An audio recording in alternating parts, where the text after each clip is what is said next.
in here?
I'm going to suggest that we bring item 10, workforce change and consultation forward, because obviously we've got a number of people here for that item. It's been indicated to me that Joe Taylor from UNISON would like to address the cabinet, so that's fine. We'll ask Joe to speak to us for up to 5 minutes, and then we'll take it moving forward. But first of all, before we do any of that, it's my sad duty to inform Cabinet that we have heard very recently of the loss of the death of 2 councillors, Councillor McArdle and Councillor Peter Johnson. Obviously, we were all deeply saddened by that news, and our thoughts and condolences go to the families of both those councillors. I'm going to ask the Cabinet and the meeting to please stand for a minute's silence in memory of Councillor McArdle.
Thank you.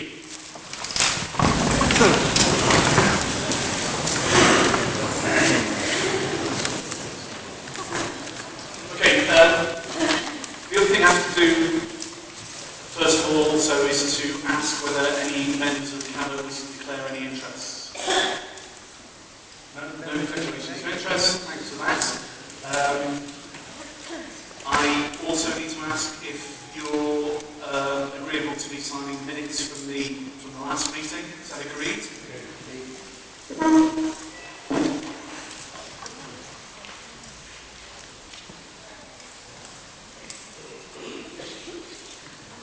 Yeah.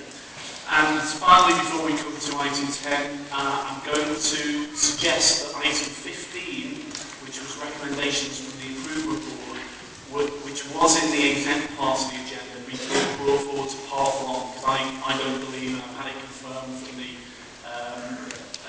acting head of law, that should be in public session. So item 15 will be brought forward to effectively become item 13 in the public part of the agenda. Is that agreed? Okay, great, thank you. Right, so that takes us to the first item, which is on agenda item 10, workforce change and consultation. I'm going to ask, first of all, Joe, do you want to come forward and speak to us for 5 minutes? Do you want to do that now, or do you want to get later? Yeah, I'll be first after the key take. Oh, okay, fine.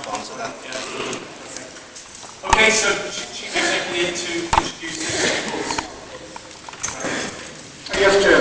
Let me first of all say the purpose of this report is to give me powers under the Constitution of the Council to formally enter into consultations with trade unions and workforce on a range of issues to enable the Council to meet its budget deficit in 2013-14. This arises because the Council is facing a significant financial challenge, in part because of the reduction in government grant, and also in part because of the unfunded inflationary pressures, particularly in areas such as social care.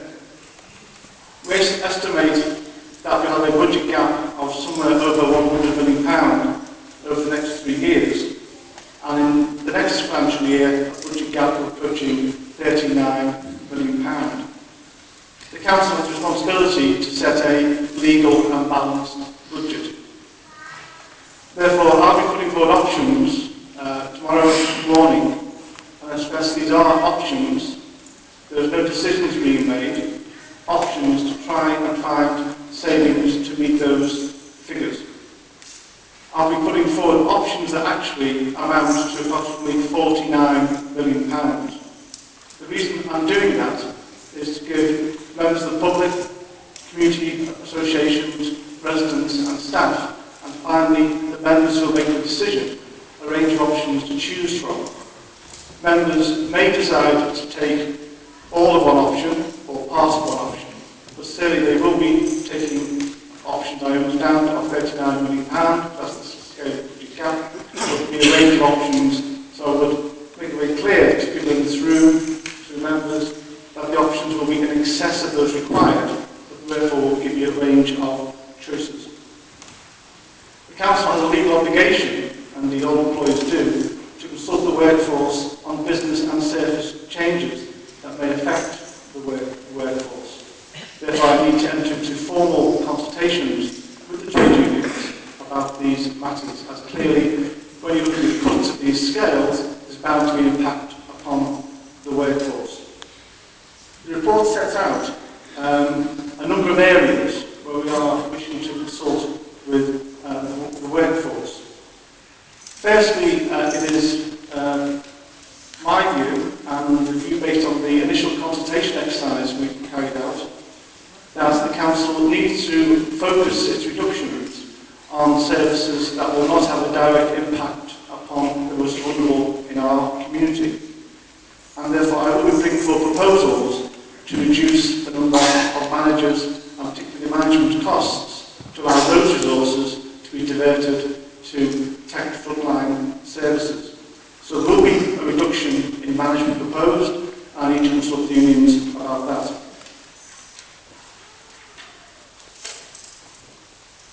The second area I'll be exploring is the conditions of service of staff. Currently, the Council, as all councils do, employ its workforce on national and local conditions of service. Local conditions of service are subject to agreement via collective agreements predominantly with the recognised trade unions. It is my view that members should consider an alternative to making redundancies among staff, and an alternative to cutting services to those vulnerable. There are options members should consider about reducing conditions of service of staff as a way, as I said, of avoiding alternative cuts. So I'll be putting forward a range of alternative conditions of service to the trade unions, and I've already informally shared them with the trade unions. I think they're aware of what they are. In the event of redundancies needing to be brought in, and given the scale of the government reductions in our funding and the unfunded pressures, I can see little chance there will be some element of redundancies, although I know the Council and myself will try very hardest to avoid them. We have to consider the current redundancy processes and whether or not that is affordable given the pressures upon the Council.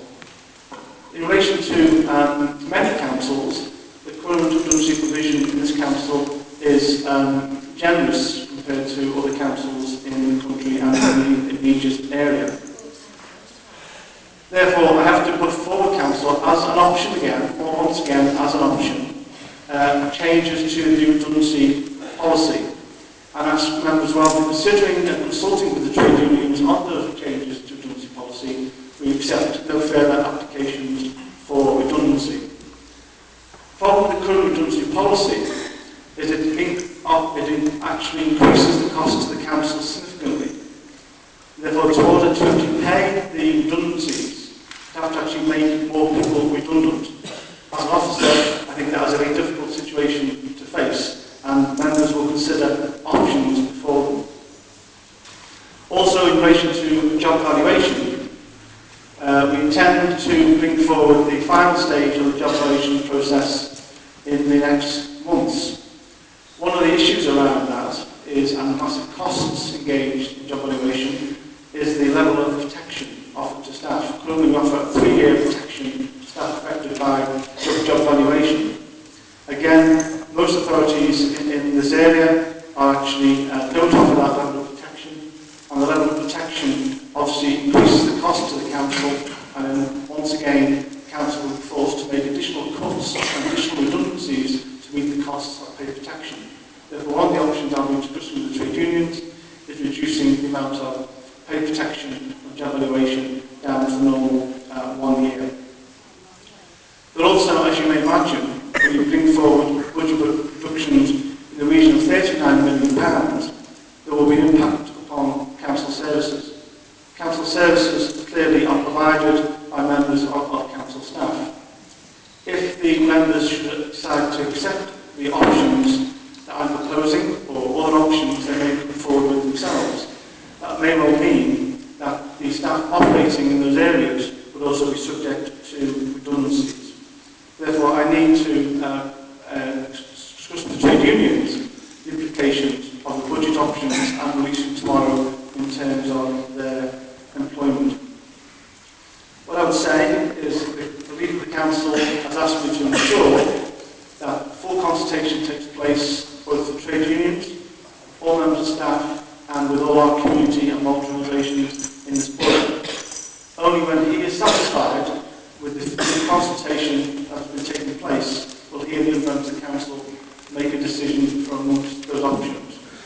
That's the report, Chair, and therefore I'm asked to be given powers to begin the consultation process, with once again making assurance that no decisions have been made, nor will it be made until the consultation has been concluded and the outcome of the consultation reported back to members in a public meeting. Thank you, Chair. Thanks, Greg.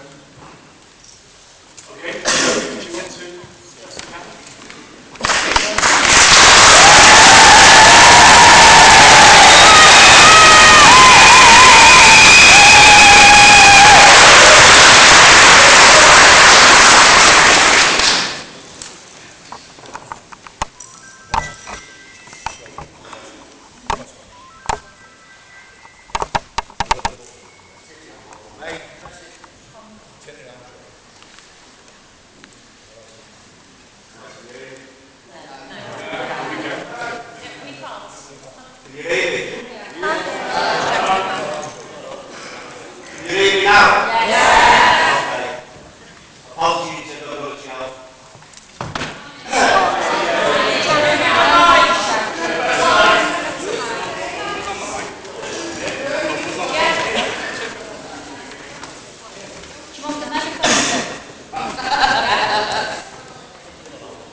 If you do the sums on it, it is a pay cut.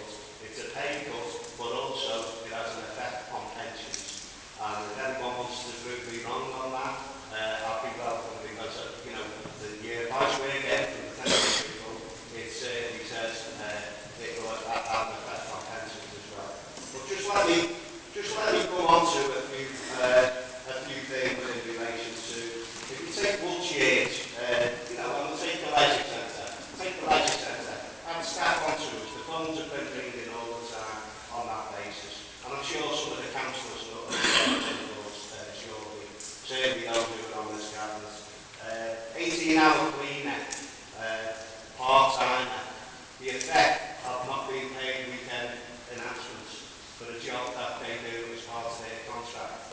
And the 4 days unpaid leave, a loss, 18-hour part-time cleaner, predominantly females, a loss of £1,712 per annum. Lifeguard, full-time, male or female, a loss of £2,160. Full-time duty manager, nearly £3,000. An APO, and that's an attendant point operator, £2,649. 23-hour part-time worker who predominantly does weekends, a loss. 23 hours part-time, a loss of £3,018. A 24-hour weekend worker as part of their rota on reception, predominantly female again, £1,293. That's the type of loss that this our workforce, our members, our staff, members of the public will lose on that basis. There's some of the sums in relation to the conditions. Notwithstanding that, Graham touched on job evaluation. We've got an agreement with this authority. We've got an agreement with the councillors and the 3 party leaders on the basis of what we entered into for job evaluation. And it was 4 phases. We've completed 2 of those phases, and we balloted our members and we balloted the staff of the authority on the basis of phase 3 and 4. And as part of that agreement, there was a 3-year exception. If you do the sums on the savings that you're going to make on that, there's a lot more losers that you can imagine that come out of job evaluation. That's an added loss to the workforce of spinal column coming 34 and above. Let me pause for a minute. Let me take you on to the enhanced settlement scheme. The enhanced settlement scheme, we stood shoulder to shoulder with the Labour group. And one of the first days when we were back in power, we got on the Wirral. We stood shoulder to shoulder and we got the discretionary scheme back on the table. And, Phil, you and Steve Bowes, done what you needed to do on that basis, Adrian as well, and I'm not going to pick anyone else on that basis, but at the destination of excellence, you were proud to get up in front of staff on that basis and say we've got the discretionary scheme back in, it's going to safeguard us for the future on that basis.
Under the statutory scheme, you get a lump sum of £3,983.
like to start off where Joe started and being very clear. We are facing this situation because the coalition government is making massive cuts to local government funding. I've got to be really open and honest with people.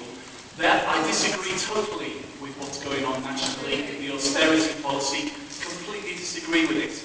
But they are targeting local councils, particularly in deprived areas, particularly in the north of England, for these massive cuts. And I can tell you that I was with my Labour leader colleagues from the other Merseyside districts this morning, and they are all facing literally millions and millions of pounds worth of cuts. So let's be very clear where the responsibility lies for this. It's with this government nationally, and I can totally oppose to that.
Council will be only amongst a handful of councils to pay every member of staff a living wage, and I'm proud of that.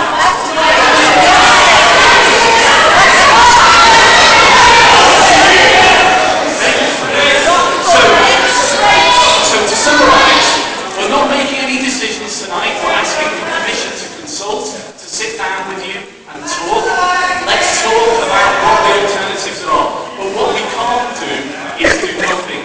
We've got to make the books balance. We've got to make some decisions.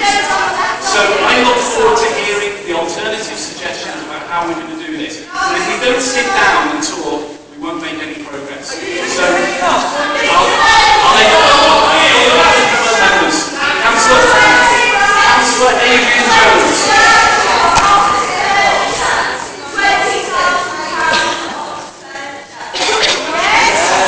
Councillor Adrian Jones. Can you hear me? I just want to say, nobody. Well, quiet down for a minute, I know you hear me. What I do want to say is that there's not anybody around this cabinet table who doesn't agree with the approach that Joe Taylor just took. I do, for one. These are not our cuts. We don't want to make them. What we do want to do is minimize the damage, and the sooner that we get the talks with Joe and the other officials of the union, the better. We know that Joe's going to give a very hard fight on your behalf, and I'm glad that he is going to, because it's necessary. We know very well that your fight is with the Tory government, but we are in between you and the Tory government. We understand that perfectly. And let me say that the sooner the talks begin, the better. Okay. Thank you. Councillor Kenny. Thank you, Chairman. I also support the paper in front of us tonight. Sorry. I don't see how anybody can really do anything else. If you look at the first paragraph in the paper, it says the purpose of the report is to seek authority for the Chief Executive to consult with the trade unions and workforce on a range of issues to enable the Council to meet its budget deficit for 2014. So if we reject the paper, then we're rejecting that argument that we're not even giving the Chief Executive any authority to consult with the trade unions. And as a lifelong trade unionist myself, I think our first priority is to talk to the unions about the problems we've got, to seek their opinions, to seek any alternative suggestions, and I would certainly pledge, as far as I'm concerned, if anybody has got any alternative suggestions to meet the problems that we've got, then put them forward in the negotiations. But by rejecting this paper tonight, that doesn't mean that the problems are going to go away. We can all walk out of here tonight if this paper is rejected, but we still, as a council, got to save over £100 million over the next 3 years. And I for one, Chair, proud of the fact I marched through London on the 20th of October, campaigning against this national government and against their austerity measures. I am totally opposed to the measures that this government is forcing this council down. But at the end of the day, you can't just walk away and pretend that the problems don't exist. So I will be supporting this paper, Chair, on the basis that the Chief Executive is given authority to go away after tonight, talk to the unions, get their views, get their opinions, and report back. And the report back, as I understand it, will be going to a full cabinet meeting on the 20th of December. And that is when the decision will be made, as the council leader, I think, has already indicated. So it's on that basis that we've got no alternative, as far as I'm concerned, any right-minded individual has got no alternative but to support this paper on the basis that a report will come back, and then we'll make the decisions. And that's why I'll be supporting this paper tonight. Thank you, Chair.